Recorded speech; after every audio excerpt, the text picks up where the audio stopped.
अस्सलाम वालेकुम दोस्तों, मैं हूं अली असलम। दोस्तों, आपने ब्रिक्स का नाम तो सुना होगा।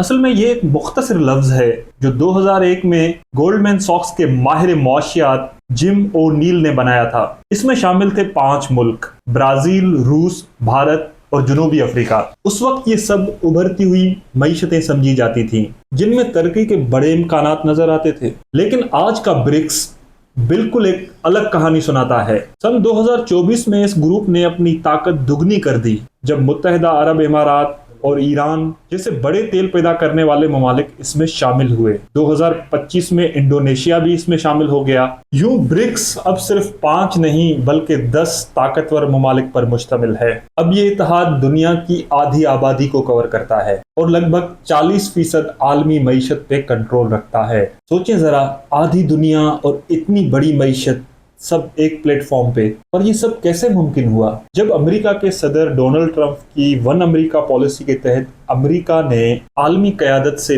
पीछे हटना शुरू किया तो इस खला को ब्रिक्स ने पूरा किया और आज ये G7 जैसे मगरबी ममालिक के मुकाबले में खड़ा हुआ है ताकि दुनिया को एक नए कसीर तबके निज़ाम यानी मल्टीपोलर वर्ल्ड ऑर्डर की तरफ ले जाया जा सके। अब जरा इसकी ताकत पे नजर डालें। चीन और भारत अपनी तेजी से बढ़ती हुई मिडिल क्लास और सार्फिन के जोर पे दुनिया की मार्केटों को बदल रहे हैं। रूस और ब्राजील बुनियादी अजनास के जरिए इस ग्रुप को सहारा दे रहे हैं। नए ममालिक जैसे ईरान, मुत्तहिदा अरब इमारात और इंडोनेशिया तेल और गैस के जरिए ब्रिक्स को और ज्यादा मजबूत बना रहे हैं। 2021 से 2024 में रूस के ऊपर आलमी पाबंदियों के बाद ब्रिक्स ममालिक में तिजारती लेन देन में 40% इजाफा हुआ और ये $700 अरब तक पहुंच गई। बात यह है कि इनमें ज्यादातर सौदे US डॉलर में नहीं हुए बल्कि मुकामी करेंसी जैसे चीन के युआन में हुई, जिस प्रोसेस को कहते हैं D dollarisation.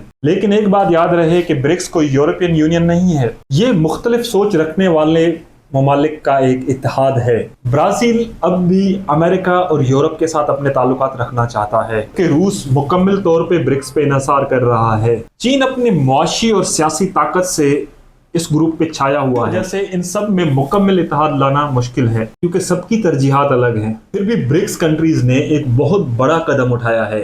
New development bank ये तरक्की पजीर ममालिक को इंफ्रास्ट्रक्चर और तरक्याती मंसूबों के लिए कर्जे देता है, वो भी मगरबी ममालिक की बैंकों की तरह सख्त शरात पर नहीं। और यही वजह है कि ज्यादा से ज्यादा ममालिक इस इत्तेहाद में शामिल होने के ख्वाहिशमंद हैं। ब्रिक्स की मईशत G7 ममालिक को भी पीछे छोड़ सकती है।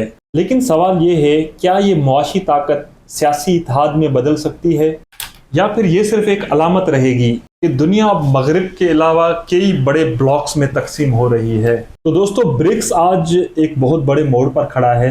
ये दुनिया के ताकतवर तरीन ग्रुप्स में से एक बन सकता है। शर्त यह है कि ये अपने अंदरूनी इख्तलाफात पर काबू पाए। आपका क्या ख्याल है? क्या ब्रिक्स वाकई अगला आलमी सुपर पावर बनेगा या सिर्फ ये एक ढीला ढाला इत्तेहाद ही रहेगा? अपनी राय मुझे कमेंट सेक्शन में बताइएगा। Thank you very much.